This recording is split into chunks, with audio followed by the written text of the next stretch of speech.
सतरे भगवान जहाँकर परीक्षा नियंती तार बारंबार ही नियंती आउ जहाकु दुख दियंती ताको आवश्यकता ठारू अधिक दियंती।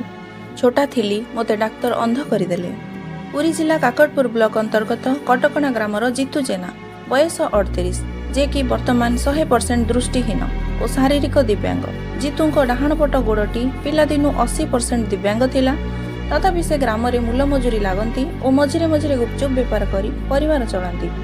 परिवार कहिले जीतू तांक स्त्री और 3टी पिला 2 झियो और गोटे पुओ।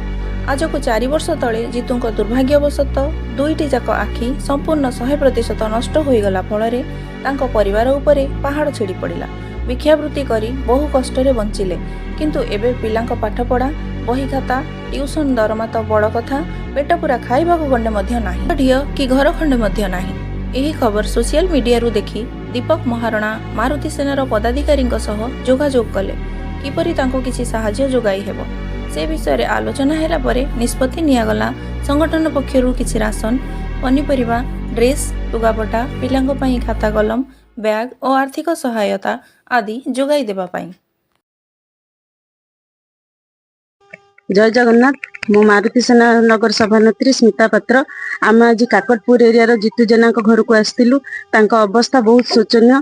आम सरकार पाखे प्रार्थना करूँ से केमिति अवस्था देखिकी टे साहाय्य करेंगे। 3टा झीर पाठपढ़ा व्यवस्था करेंगे। आम मासकर राशन जिनस ग्रोसरी जिनस खाद्य पदार्थ सब नहीं आसीलु साहाय्य करने। कार्यक्रम को आयोजन करथिले मारुति सेना राज्य सभापति पप्पू दल बेहेरा और परिचालना करथिले जिला सभापति बलराम बारी, गोपाल पात्र, स्मिता पात्र, दुशासन साहू, जयश्री पाढ़ी, सस्मिता बेज, अनुराधा पंडा, प्रतिमा मिश्र, सत्यजित मिश्र, अंबिका साहू, शोभनाथ पृष्टि, राजेश महापात्र, सुदर्शन नायक, जितेंद्र दास, जोगेंद्र नायक प्रमुख।